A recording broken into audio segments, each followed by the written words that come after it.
There have been many obscure stories uncovered in Harford County's history, which individually do not provide enough substance for a single video program, but as an ensemble, these accounts make for interesting, informative, and entertaining viewing. The following vignettes have been carefully selected from previously documented material, and in some cases augmented with new research. Some are wild, a few are weird, but all are wonderful. So please enjoy Bet You Didn't Know That. Each year on the 4th of July, Americans celebrate another anniversary of our political separation from Great Britain. Our Declaration of Independence was proclaimed during the Revolutionary War, which, with the help of the French, effectively ended in 1781 with a victory at the Siege of Yorktown. While our country's liberation stems from the 1776 document signed in Philadelphia, it was in the town of Bush, more than 1 year earlier, on March 22, 1775, that 34 courageous elected representatives of Harford County signed their names to the Bush Declaration. Thomas Jefferson's final words in the Declaration of Independence were, "We mutually pledge to each other our lives, our fortunes, and our sacred honor." These are remarkably similar in sentiment to final words in the Bush Declaration. We do solemnly pledge ourselves to each other at the risk of our lives and fortunes. During World War II, the United States Army was producing many artillery guns.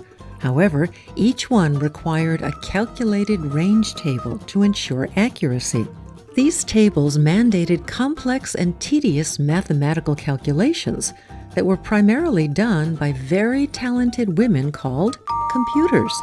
In an effort to speed up this process, the Army in 1943 contracted with the Moore School of Engineering at the University of Pennsylvania for a very high-speed electron tube-based processor. It was conceived and built by Professor John Mauchly and John Presper Eckert, a genius inventor. Containing over 17,000 vacuum tubes and weighing more than 30 tons, it was not delivered until after the war, but it proved to do the intended job. Recognizing the contribution of the women who initially did the mathematical calculations, it was named ENIAC for Electronic, Numerical, Integrator, and Computer.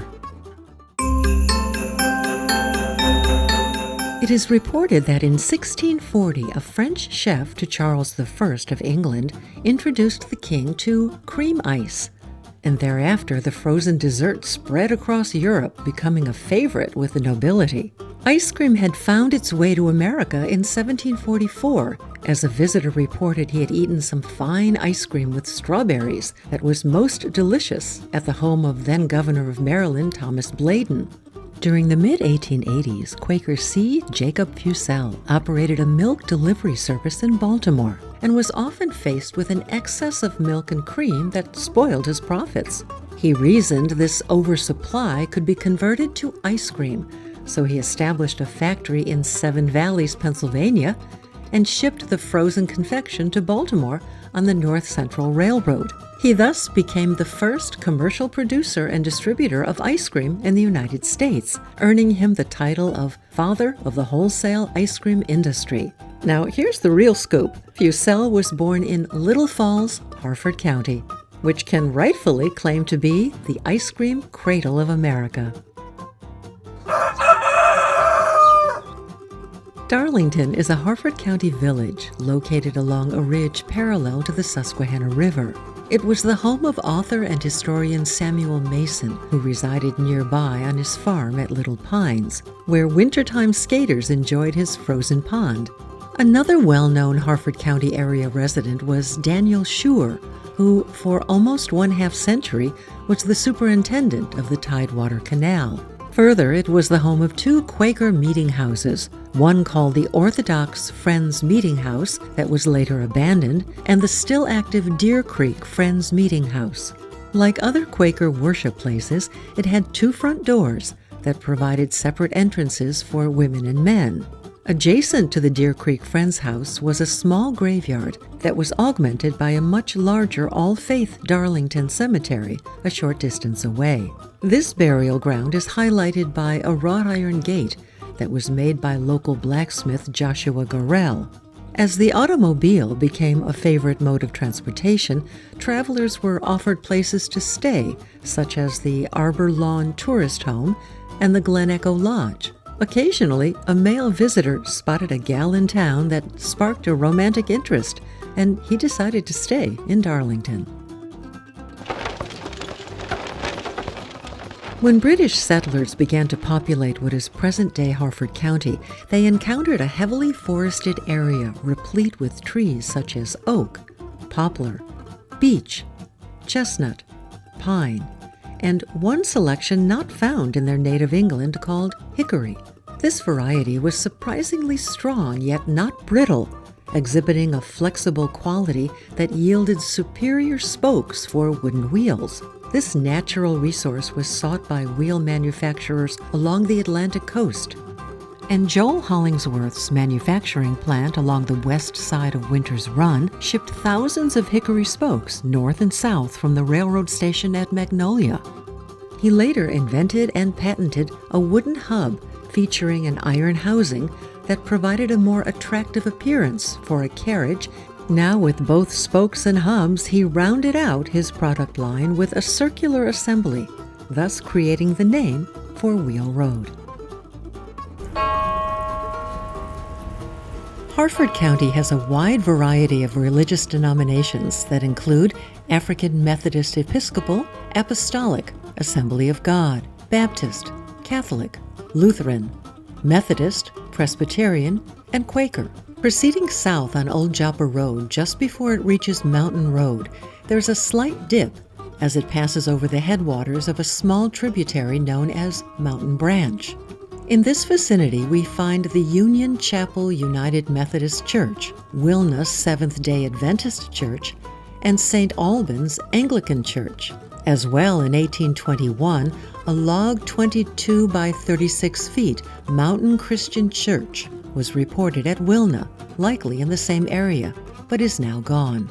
Although not officially recognized, this location is often called the Valley of the Churches.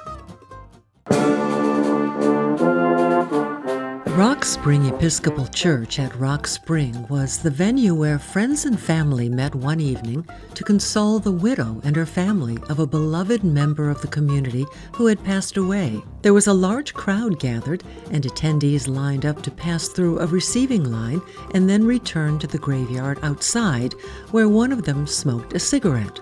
An individual nearby facetiously suggested to him he was standing on top of a non-smoking area. "Well," he responded with a reassuring drawl, "I'm in good company because I know some of the people buried here are also unwillingly smoking."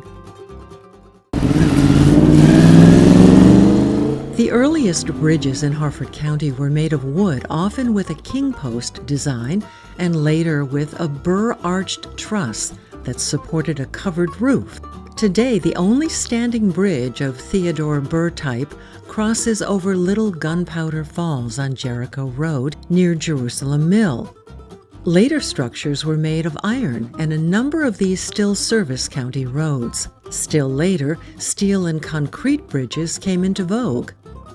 On some rural byways can still be seen a cylinder of iron about 1/2 inch thick buried in a stream bed where the top has been paved over to support vehicular traffic. What seems odd, however, is a row of rivets around the ends of the cylinder that do not have any obvious function. In reality, the rivets are leftover remnants from a railroad tank car where the cylinder ends have been removed by a welder's torch.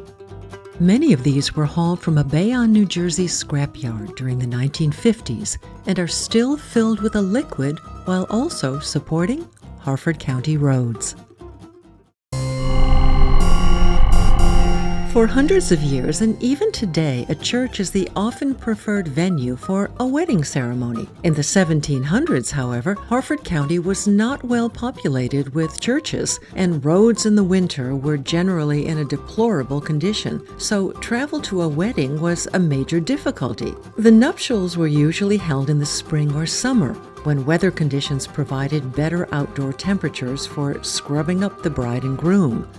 In 1856, an unusual wedding ceremony took place in the small village of Norrisville in northwest Harford County. Plans for a Methodist church there had been developed in the Norrisville's log school for a building 28 by 38 feet with a ceiling of 13 feet. Before the walls were raised, however, the embryonic church was put into use as Reverend Thorogood Ewell drove his buggy into the foundation with his fiancée at his side, and Reverend W.T. Dunn married them.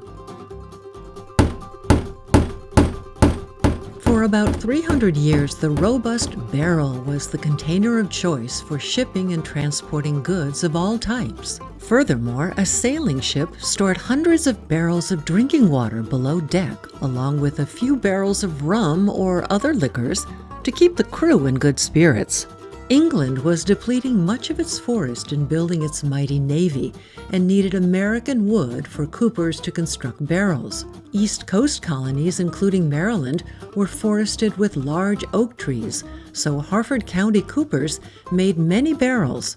Afterwards, they disassembled them into heads, staves, and hoops that were bundled together in what was called a shook for easier transport to the mother country.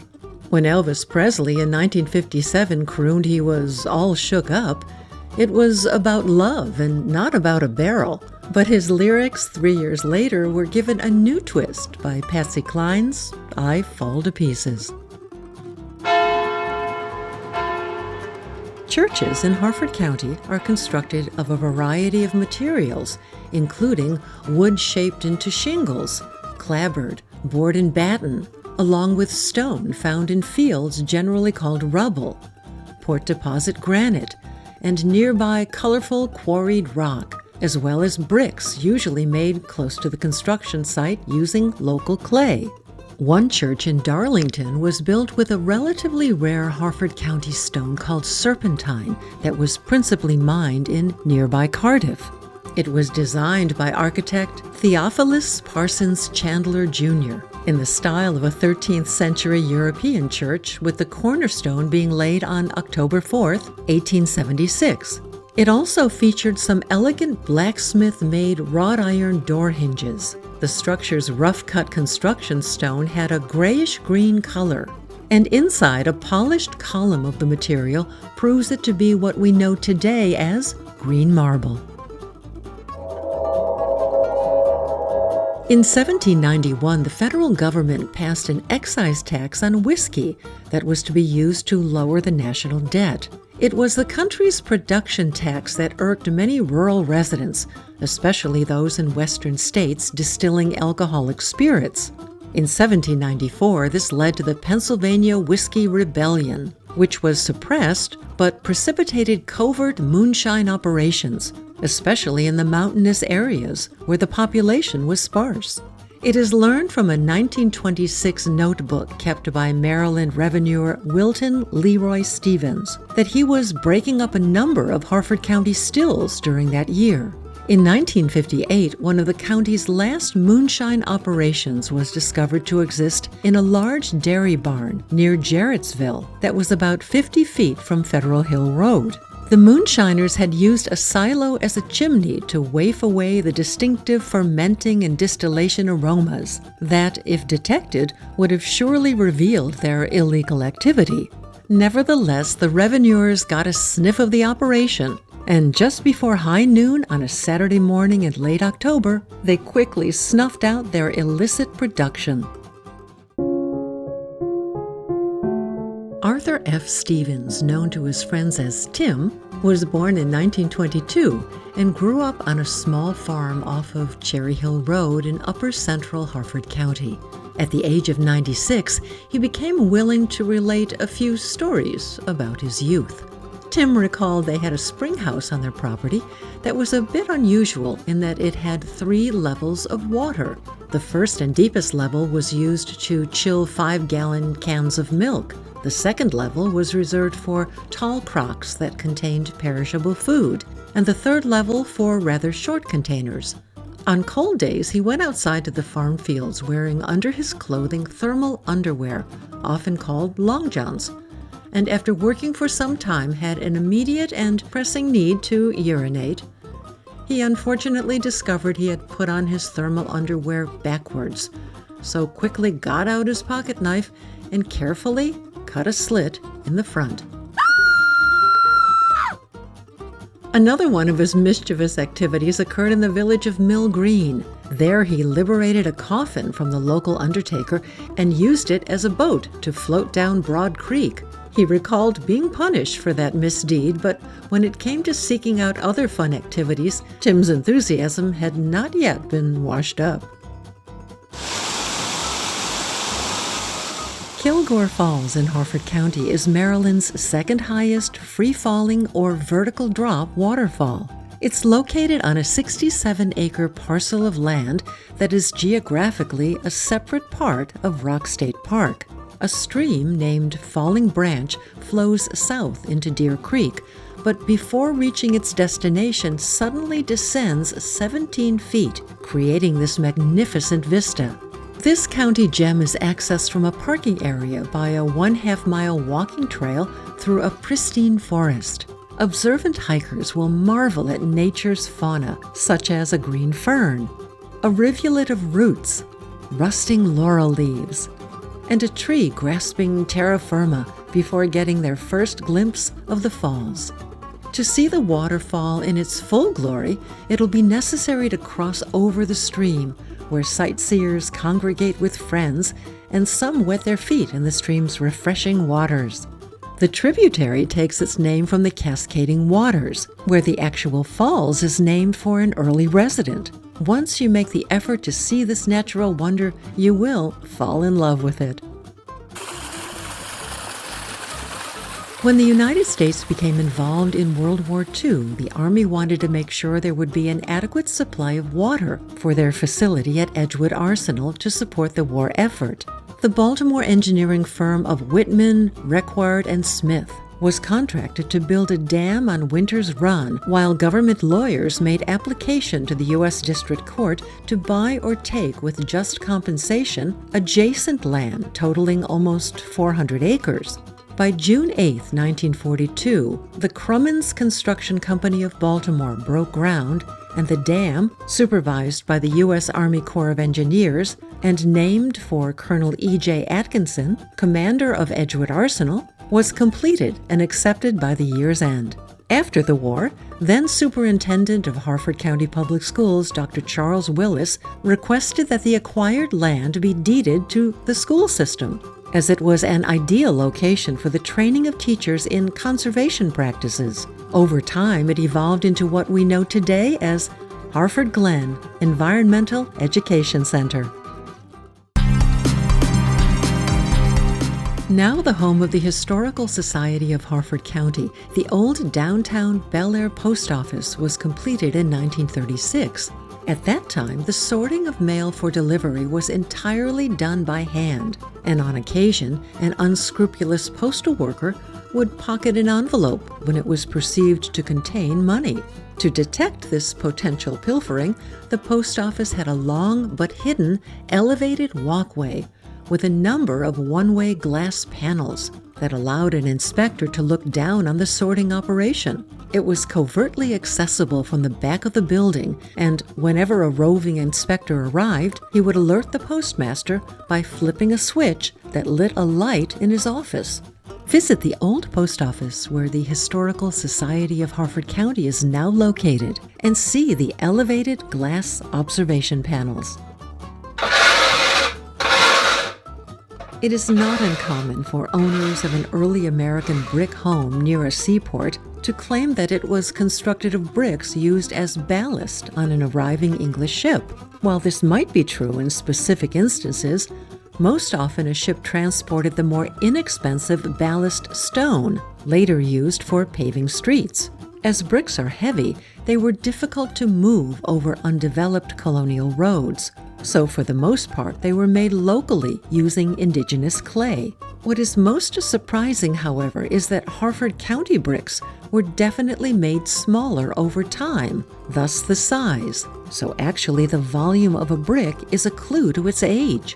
The earliest county bricks date from about 1724 and had a volume of 92 cubic inches, gradually reducing to today's standard of 65 cubic inches by about 1900. One notable exception to this trend was the products made by the Harford Vitrified Brick Company, using a mixture of clay and slate. These larger bricks embossed with the word Harford found use on farms in silo construction.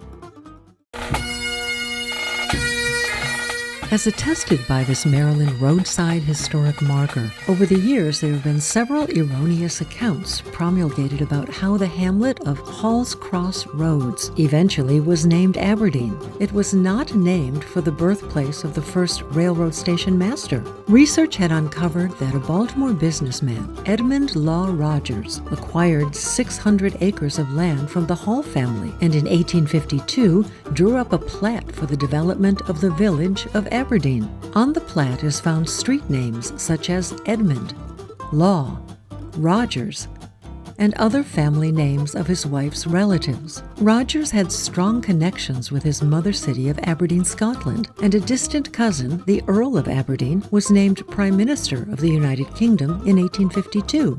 As radio personality Paul Harvey might have said, "Now you know the rest of the story."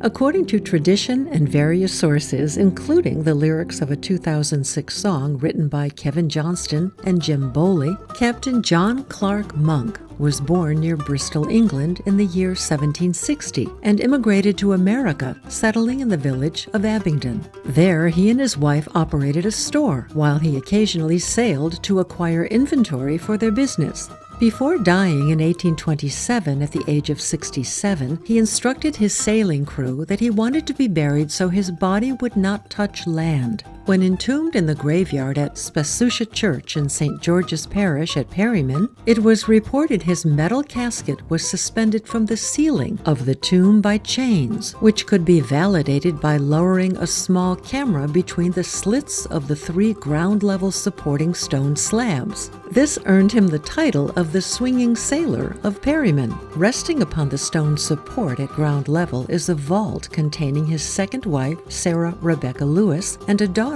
Mary Minerva. Thus, Captain Monk was suspended below 2 of his loved ones and just above the cold, cold earth.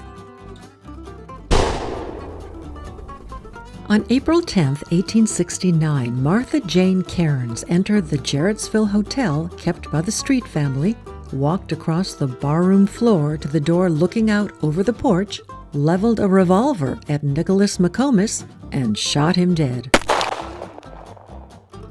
Miss Cairns had recently given birth to a son fathered by Mr. McComas, but he had refused to marry her. Now the son would live, but the father would die. Described by the newspaper as a good-looking woman about 28 to 30 years old, she was arrested and in early May went on trial for the murder at the courthouse in Bel Air. The prosecution called many witnesses who testified to what happened, and there was no dispute about what she had done. The defense argued there was not a single felon throb in her frame, and she was being prosecuted under bad law. They contended that the killing was justifiable, as the act committed was founded on a higher right than any written law, and could never be superseded. The jury agreed, and Martha Jane Cairns was acquitted and released from custody. After her death, she was interred in the graveyard of Bethel Presbyterian Church, a short distance away from the grave of Nicholas McComas, the man she murdered.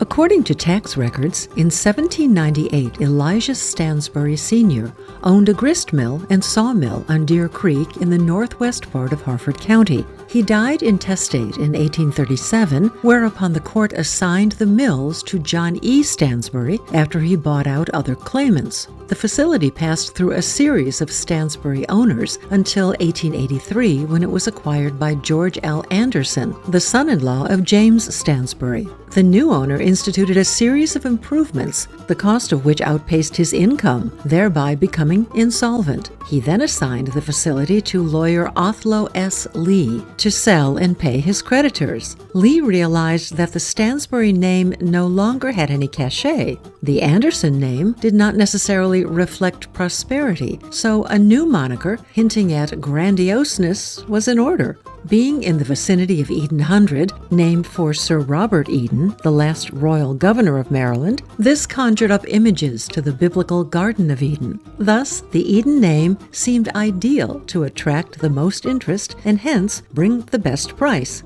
Today, it's a county museum. In 1994, as a 4-year-old, the American thoroughbred racehorse Cigar, running at Aqueduct Racetrack in a 1-mile event, won by 8 lengths. This was Cigar's first race on a dirt track and marked the beginning of a career that, during one stretch, the stallion won 16 consecutive races. When Cigar was retired in 1996, he had become America's top money earner, winning almost $10 million and was sent to Kentucky for breeding purposes. He was named Racehorse of the Decade of the 1990s, and in 2002 was inducted into the National Museum of Racing Hall of Fame. At Florida's Gulfstream Park on February 2, 1997, a life-sized bronze statue of Cigar was unveiled in recognition of a Salute to Cigar Day. What may be a surprise to many Harford Countyans is that Cigar was not named for a tobacco product, but a coordinate used in aviation navigation.